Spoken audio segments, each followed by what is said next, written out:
అలాగైపోయి కూర్చుంది ఈ పిల్ల. దీని పేరు వ్యతిరేకావస్థ అంటారు యోగశాస్త్రంలో. మొదట చెప్పినది వశీకారావస్థ, నిన్నటిది ఏకేంద్రియావస్థ, ఇవాళది వ్యతిరేకావస్థ. అది అడిగిపోయిన తర్వాత మరి అభినందనం ఉండదు, ద్వేషం ఉండదు, ఆ స్థితిలో ఉంది. ఈవిడికి మరి 3 గొప్పతనాలు ఏమిటవి? ఈవిడ మంచి కులంలో పుట్టింది. మనకి గొప్పతనం రావటానికి జీవితంలో 3. ఒకటేమిటి? కులం. కులం గొప్ప మనకి కలిగే అంత అహంకారం దేనివల్ల కలగదండి. ఎందుకు పుట్టేమో తెలియదు, మన ప్రయత్నం లేదు, అనుకోకుండా ఉన్నత కులంలో సంస్కారవంతమైన కులంలో పుట్టాం. ఒక సంస్కారహీనుడితో కలవగలమా? కలవలేము. మనకి వాడి మీద ఏవగింపు కలుగుతూ ఉంటుంది. అది కలగకుండా అడ్డకుందుకు ఏమిటి చేయాలి? ఏం చేయక్కర్లేదు, తగ్గాలి. ఏమిటి తగ్గాలి? ఈ పెరిగిన కులము చేత కలిగిన అహంకారం తగ్గాలి. అది తగ్గితే అటు కలుస్తావు. రెండవదేమి గొప్ప? ధనము. మూడవది స్త్రీకి సౌందర్యము, మగవాడికి విద్య. కాబట్టి విద్య అంటారు, స్త్రీ అయితే సౌందర్యం అంటారు. అందం ఉందనుకోండి ఆ అమ్మాయిని, మరి పక్క పిల్లల్ని మరి పలకరించదు, అంత అందగా తెలియదు కనుక. మంచి ఉత్తమ కులంలో పుట్టింది, ఐశ్వర్యం బాగా ఉంది, అందాల రాశి ఈవాళ పిల్ల. ఈవిడ ఇంకెవిడ లక్ష్యం చేస్తుందండి. ఇలాంటి పిల్ల కోసం వెతుక్కురాడు మనవాడు. ఎక్కడ అందం ఉంటే అక్కడికి పరుగులెత్తి వచ్చేవాడు ఈయన. అందులో డబ్బున్న అందమైన పిల్ల, పెద్ద కులంలో పుట్టిన అందమైన డబ్బున్న పిల్ల, ఇంకా రాడు, ఒడి కోసం వస్తాడు. ఉత్తమ కులంలో పుట్టింది, ఐశ్వర్యం బాగా ఉంది, అందాల రాశి ఈవాళ పిల్ల. ఈవిడ ఇంకెవిడ లక్ష్యం చేస్తుందండి. ఇలాంటి పిల్ల కోసం వెతుక్కురాడు మనవాడు. ఎక్కడ అందం ఉంటే అక్కడికి పరుగులెత్తి వచ్చేవాడు ఈయన. అందులో డబ్బున్న అందమైన పిల్ల, పెద్ద కులంలో పుట్టిన అందమైన డబ్బున్న పిల్ల, ఇంకా రాడు, ఒడి కోసం వస్తాడు. పెళ్లి కొడుకు వెతకక్కర్లేదు. అలాగుంది ఈవిడ స్థితి. అంత ధైర్యంగా పడుకుంది అని అందంగా వర్ణిస్తున్నారు. ఇవి 3 మనకు ఉండవలసినవి. ఇవి 3 ఉండి తాను లేచి ఇతరులతో మాట్లాడితే అది యోగ్యమైన దశ. ఏమమ్మా అలా పడుకున్నావు అని మనం లేపారు. ఎందుకు లేపాలి ఆవిడ్ని? అంత అహంకారంగా ఉన్నదాన్ని. ఆవిడది అహంకారం కాదు, భగవత్ పరతంత్రత.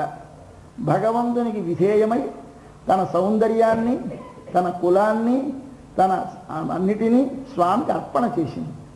స్వామి అనుజ్ఞ లేనిదే కదలదు, మెదలదు. లోపల స్వామి ఉన్నాడని భావించింది. ఈ బాహ్యమైన వాటి వైపు వైముఖ్యం కలిగింది.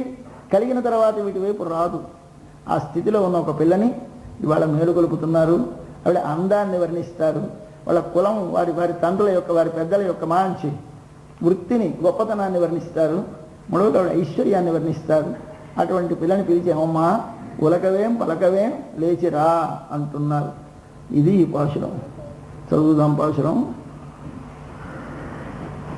கத்துக்கரவை கணங்கள் பல கறந்து சதாத்திரழி அச்சென்று செருச்செய்யும் குத்தமொன்றில்லாத கோவலர்த்தம் பொற்கொடியே உத்தரவல்கு குணமயிலே போதராய் சுத்தத்து தோழிமார் எல்லாரும் வந்து நின் முத்தம் புகுந்து முகில் வண்ணன் பேர்பாட சித்தாதே பேசாதே செல்வ பெண்டாட்டி నీ ఎత్తు కురంగం పొరుల్ ఏరోరంబావాయ్.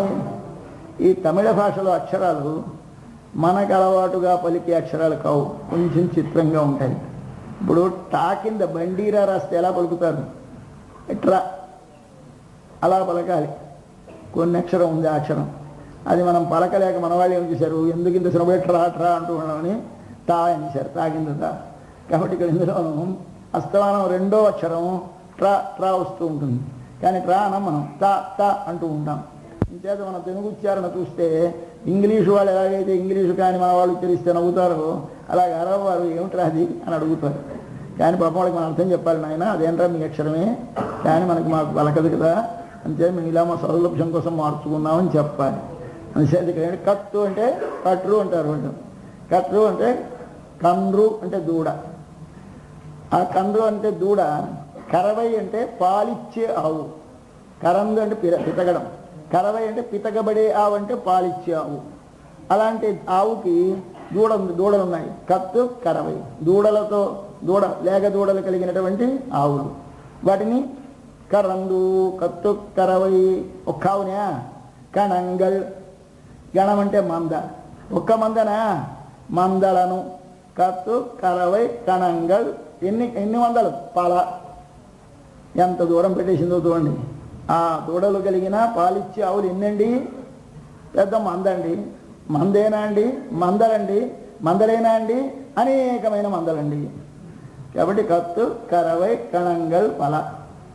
అదీట వీరి కులంలో ఉన్న వీరి పెద్దల గొప్పతనం ఏమిటంటే, ఎన్ని వేల గోవులున్నా ఆ అన్ని గోవుల ఆవులను పితకగలిగినటువంటి సమర్థులట.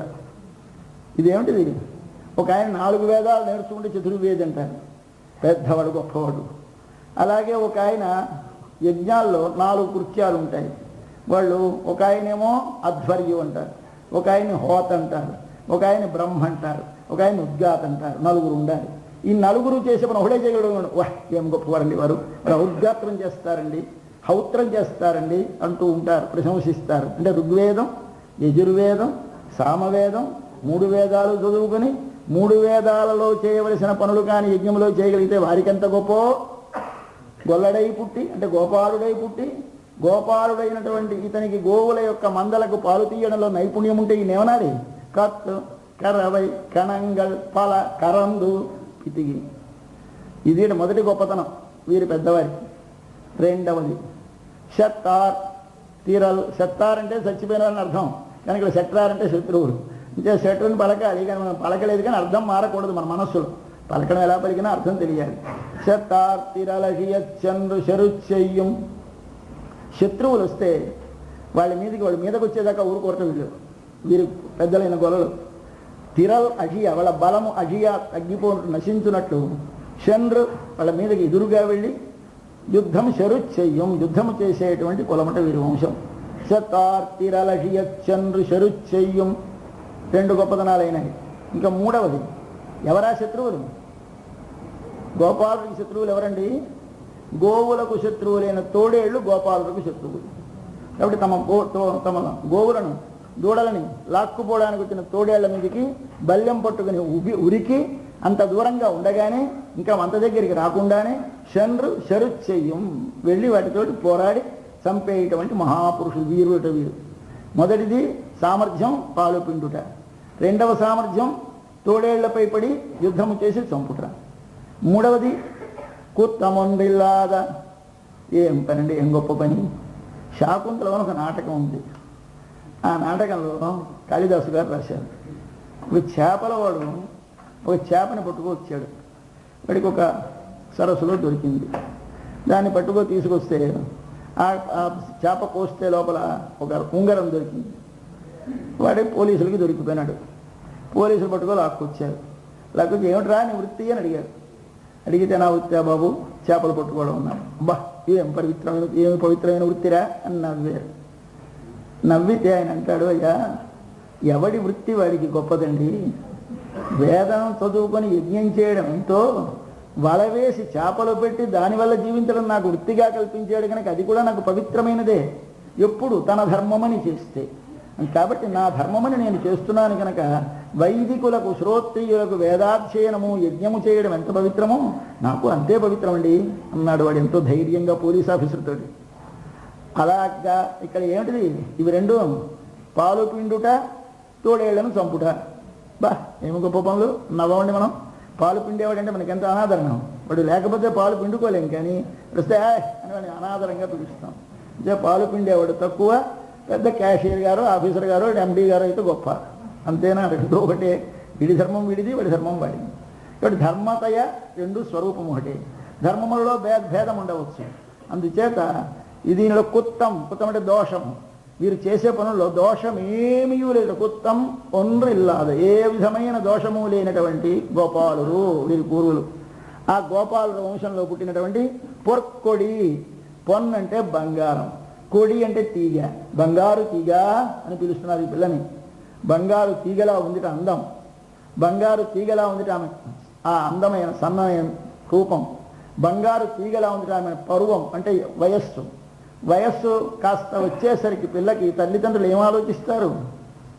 దానికి ఒక చిన్న తీగ వేశాం, వేసిన తీగ ఈ మాత్రం వచ్చేసరికి అలా పక్కన రాట పారుతారు, ఓ పొయ్య పారుతారు. ఎందుకని దాని మీదకి ఆలంబనం చేసుకొని ఎక్కాలి పైకి. అలాగే కాస్త వయసు వచ్చేసరికి పిల్లకి ఏమిటి తేవాలి? ఒక పక్కన ఆలంబనం వెతకాలి. తెచ్చేది పక్కన పాతితే దాని మీదకి పాకుతుంది. అందం దీనిదే. ముళ్ళకంపకి అందం ఉండదు, కానీ పాకిన తీగకి అందం. తీగ పాకడానికి మాత్రం ముళ్ళకంప లేకపోతే పాకదు. బట్ మగవాడు కంప, ఈవిడ లత. ఎంత అందంగా మనవాడు పెట్టారు చూడండి. నువ్వు ఉండాలి కానీ అబ్బాయి, నీది కాదురా అందం, అందం దానిది. కానీ నువ్వు ఆధారం లేకపోతే నిలబడి కింద పడిపోతుంది కనుక నువ్వు ఉండాలి. ఇంచేది కానీ అందంగా చూసాను. పొర్కొడియే అన్నారు, అయితే తీగ అన్నారు.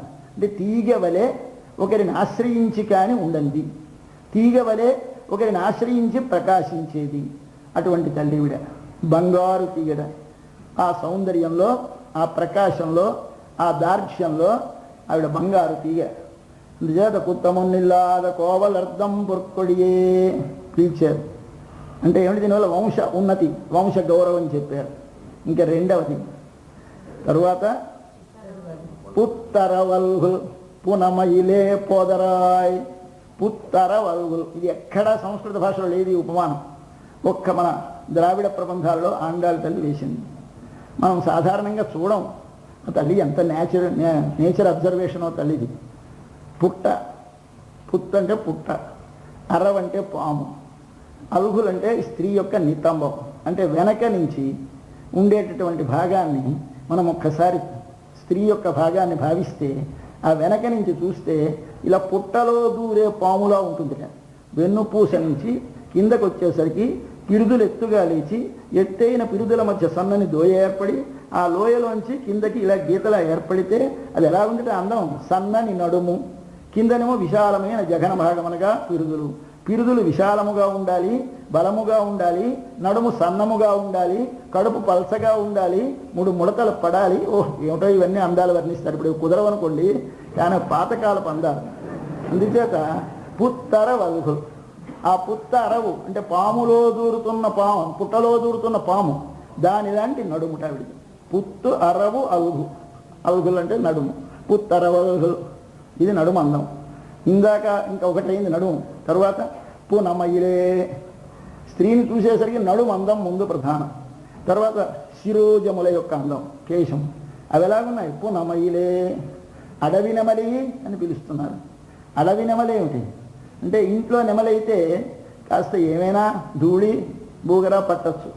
అడవిలో స్వతంత్రంగా స్వేచ్ఛగా తనంత తాను మేఘములు ఆవరించినప్పుడు ఉల్లాసముతో ఒకసారి పురివిప్పి నృత్యం చేసేటువంటి నెమలిని ఒకసారి చూస్తే దానిలో ఎంత అందంగా కనిపిస్తుందో, ఈమె కేశపాశం చూస్తే అంత అందంగా ఉంటుంది. కాబట్టి పునమయిలే, పుత్తరవల్హు పునమయిలే. పోదరాయ్, పోదరాయ్ అంటే రావమ్మ పదవమ్మ అంటున్నారు పిల్లని, లోపల పడుకున్న పిల్లని. 2 అందాలు చెప్పారు.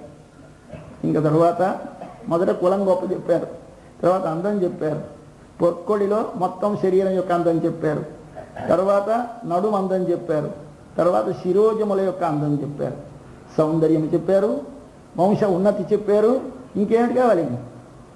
ఐశ్వర్యం. అంతేగాని ఎవడి పెళ్ళాడు చూసుకోవడం. కాబట్టి సుత్తోజిమారెల్లారం వందు నిన్ముత్తం పుగుందు ముహిల్ వన్నన్ పేర్పాడ. నీకందరూ చెలికత్తెలాయి వచ్చిన వాళ్ళు చుట్టాలా అంటే, చెలికత్తెలు అంటే సమానమైన మనసు కలిగి ఒకరినొకరు ప్రేమించిన వారు స్నేహితుడు. సమానమైన మనసు ఉన్నా లేకపోయినా శరీర బంధముతో బంధం ఏర్పడిన వారు చుట్టములు. ఇప్పుడు చుట్టం అంటే మనసు కలగాలని నియమం లేదు. కొందరికి కలుస్తుంది, కొందరికి కలియదు. మా మేనత్త కొడుకండి, ఇద్దరు కోర్టుకు వ్యాజ్యాలు వెళుతూ ఉంటారు. అయితే వాళ్ళిద్దరూ చుట్టాలా కారణి చుట్టాలే. అందుకే చుట్టాలైతే మిత్రుల వక్కర్లేదు, మిత్రులైతే చుట్టాల వక్కర్లేదు. కానీ ఇద్దరు ఒకరైతే దాని అందం ఉందా? మనకి వారు బంధువులు, బంధువులు మిత్రులు. శరీరము సంబంధించి మనసు అన్యోన్యము సంబంధిస్తే అది మన భాగ్యం. అటువంటి వాళ్ళు వచ్చినటువంటి పిల్లలందరూ సుత్తోజిమార్. చుట్టం అంటే చుట్టము. వాళ్ళు ట్రా అంటారు, మనం టా కింద టారాస్తాం. అదే భాష, 1-2 భాషలు, తెలుగు కన్నడం 63 ఒక భాషలోంచి వచ్చాయి. ఇప్పుడు ఆ చుట్టములైనటువంటి తోజిమార్ అంటే చెలికెత్తెలు ఎల్లారం అందరూ వచ్చారు. వచ్చి ఎక్కడికి వచ్చారు? నిన్ముత్తం పుగుందు. ముత్తం అంటే ముంగిలి. నీ ముంగిటిని ప్రవేశించారు. నిన్ముత్తం పుగుందు. వచ్చి ఏం చేస్తున్నారు? నిన్ముత్తం పుగుందు. తర్వాత ముగిల్ వన్నన్ పేర్పాడ. ముగిల్, ముగిల్ అంటే మొయిలు అంటారు తెలుగులో. మొయిల్ అంటే మేఘం, ద్రావిడ భాషలో ముగిల్ అంటారు. ముగిల్ అంటే మేఘం. ఎవరిని గురించి పాటలు పాడుతున్నారు? మేఘవర్ణుని గురించి పాడుతున్నారు. మేఘవర్ణుడు అంటే ఏమిటి? నీరు నిండిన మేఘము యొక్క వర్ణముతో సమానమైన వర్ణము గలవాడు.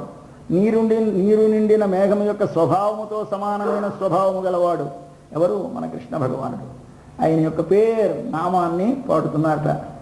పాడగా సెల్వ పెండాట్టి మరొక్క సంబోధన పడేశారు. ఇందాక రెండైనా చాలే కావు. సెల్వం అంటే సంపద.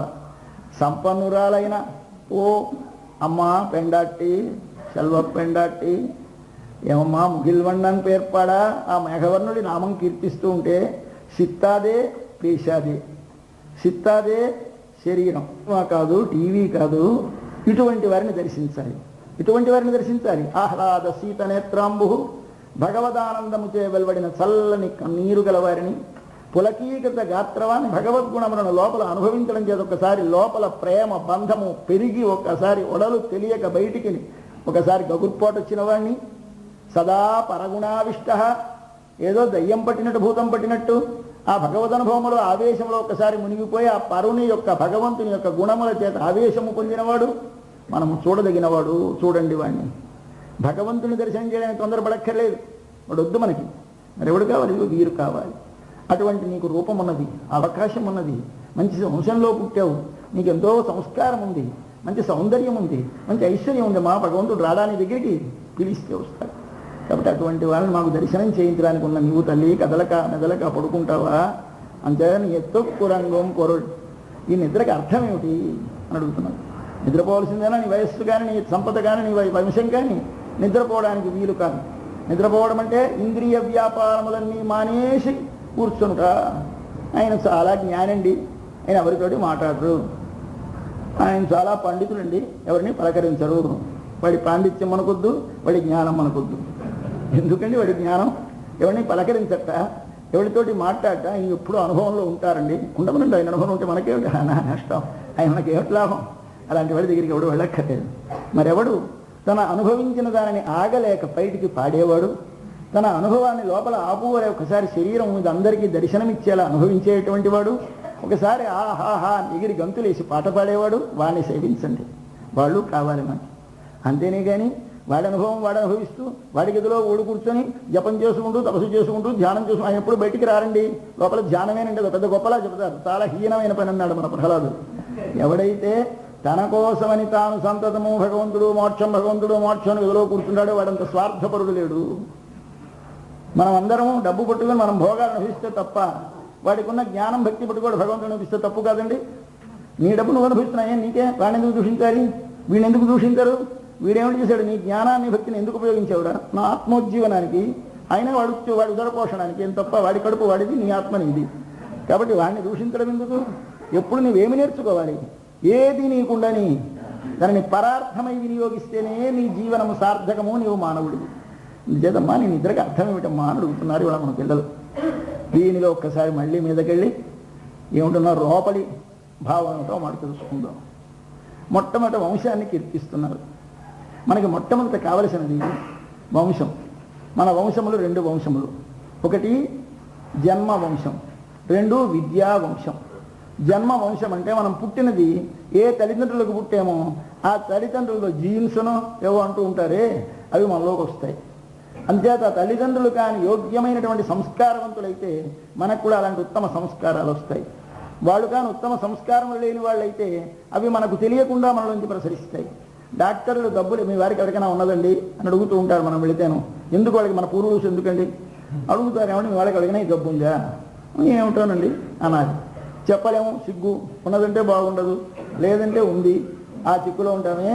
అలాగా మనకు కూడా ఏమిటి కావాలి? ఎప్పుడూ మన తల్లిదండ్రుల యొక్క ఒకటి. రెండో వంశం మనదేది? విద్యా వంశం. ఒకటి జన్మ వంశం, రెండవది విద్యా వంశం. తల్లిదండ్రులు నిన్ను కన్నారు, శరీరాన్ని. నిన్నంటే నిన్ను కాదు, నీ శరీరాన్ని వారి వల్ల వచ్చింది. తర్వాత నువ్వెలా వచ్చావు? ఎక్కడి నుంచి వచ్చావు? నీ గురువు వల్ల వచ్చావు. నేను అంటే నీకు తెలిసిందా? పుట్టినప్పుడు నేనంటే శరీరమే. శరీరానికి అవసరం పాలు తాగావు, శరీరానికి అవసరం ఏదో మరొకటి తాగావు, తిన్నావు, ఆడావు. దేనికి ఇవన్నీ? శరీరానికి. కాదు, లోపల శరీరమునకు లోపల నేనుంది. నేను శరీరము కలిసి నేనంటున్నాం. ఈ నేను